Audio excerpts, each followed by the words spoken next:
బాధ్యత వాళ్ళని తీసుకోమని ఉన్నారు అధ్యక్ష. మొత్తం కుంగిపోయి కుప్పగూలిపోతుంటే ఈరోజు అక్కడ నీళ్లు నింపడానికి ఏమాత్రం అవకాశం లేక పూర్తిగా ప్రాజెక్టు దెబ్బతిని ఖర్చు పెట్టిన 94,000 కోట్ల రూపాయలు వృధా అయిపోయి ఈరోజు మొత్తం ప్రాజెక్టే దెబ్బతిన్న పరిస్థితుల్లో ఈరోజు ప్రజల దగ్గరికి వెళ్ళి సమాధానం చెప్పుకోలేక శాసనసభకు రావాల్సిన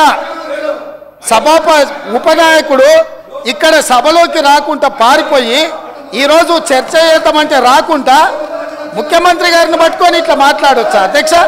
అందుకే నేను ఒకటే మాట అడుగుతున్నా, మీరు ఇవాళ చర్చకు సిద్ధమైతే పిలువండి. మీ పార్టీ నాయకుడిని, మీ సభాపక్ష నాయకుడిని చర్చ చేద్దాము. రేపు సాయంత్రం వరకైనా కాళేశ్వరం ప్రాజెక్టు మీద, గోదావరి జలాల మీద ఈ ప్రభుత్వం చర్చ చేయడానికి సిద్ధంగా ఉంది. పారిపోయి ఫామ్ హౌస్లో వండుకొని ప్రతిపక్షాలుగా బాధ్యత నుంచి తప్పించుకొని మీ అవినీతి బయటపడుతుందని, కాళేశ్వరంలో మీ దోపిడీలో జైలుకి వెళ్లాల్సి వస్తుందని కేసీఆర్ను చంపుతారా అంటారు. ఎవరికి అవసరం ఉంది అధ్యక్ష చంపాల్సిన అవసరం? సచిన పావును ఎవడైనా చంపుతారా అధ్యక్ష? మొన్నటి ఎన్నికలలో ప్రజలు ఆ పావును చేత్తో కాదు కట్టెతో కొట్టిరు అధ్యక్ష.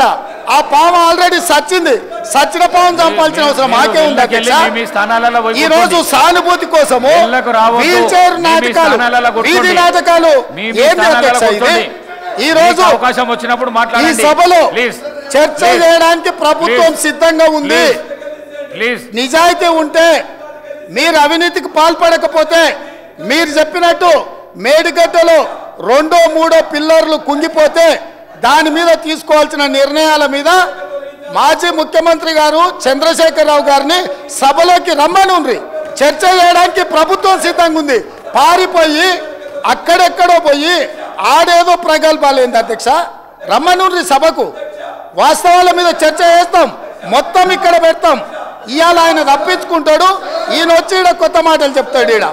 కాబట్టి అధ్యక్ష, దీని మీద ఇప్పుడు జరుగుతున్న చర్చ దేని మీద జరుగుతుందో ఆ విషయం మీద చర్చించమని ఉంది.